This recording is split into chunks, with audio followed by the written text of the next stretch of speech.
కుమ్మక్కు కావడం అంటే ఏంటో ఇప్పటికే చంద్రబాబుకు అనుభవంలోకి వచ్చింది. రాజకీయాల్లో కుమ్మక్కైతే ఫలితాలు ఎలా ఉంటాయో కూడా తెలిసొచ్చింది. చివరికి ఈ కుమ్మక్కు కుట్రలతో రాష్ట్రంలో టీడీపీ చిరునామా గల్లంతవడం తథ్యమని ఆయనకు అర్థమైపోయింది. అందుకే బాబుగారు ఇప్పుడు కొత్త పల్లవి అందుకున్నారు.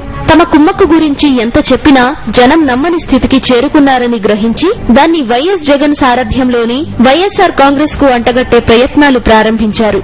ఆఖరికి ఢిల్లీలో సీబీఐకి ప్రాతినిధ్యం వహించే లాయర్ను కేంద్ర ప్రభుత్వం మార్చినా కూడా అది కాంగ్రెస్ తో వైఎస్ జగన్ కుమ్మక్కవటం వల్లేననే దిగజారుడు ప్రచారానికి తెరతీశారు.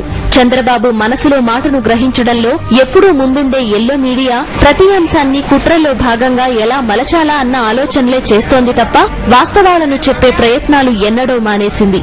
అసలు కుమ్మక్కు ఎవరిది? కుమ్మక్కు కావాల్సిన అవసరం ఎవరికి ఉంది? కుమ్మక్కు కుట్రల్లో ఏది నిజం?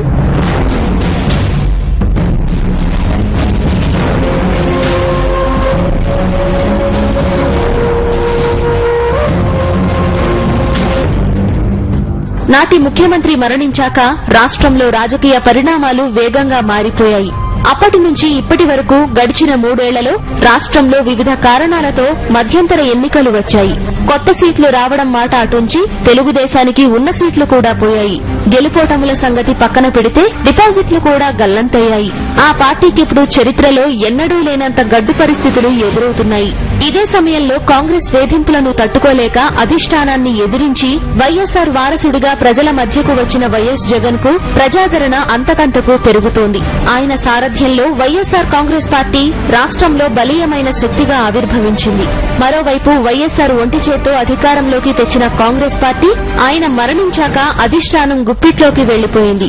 వైఎస్సార్ ను విమర్శించడమే అర్హతగా పదవులు పొందిన వాళ్లంతా కలిసి ఆ పార్టీని ప్రజలకు దూరం చేసే ప్రయత్నాల్లో విజయం సాధించారనే చెప్పాలి. ఇలాంటి పరిస్థితుల్లో కాంగ్రెస్ తో కుమ్మక్కు కావాల్సిన అవసరం వైఎస్ జగన్ కు ఉందా? నానాటికి బలపడుతున్న వైఎస్ జగన్ ను ఎదుర్కోవడానికి చేతులు కలపాల్సిన అవసరం తెలుగుదేశం కాంగ్రెస్ లకు ఉంటుందా? సమాధానం తేలిగ్గానే ఊహించుకోవచ్చు. అది వాస్తవ రూపం దాల్చింది కూడా.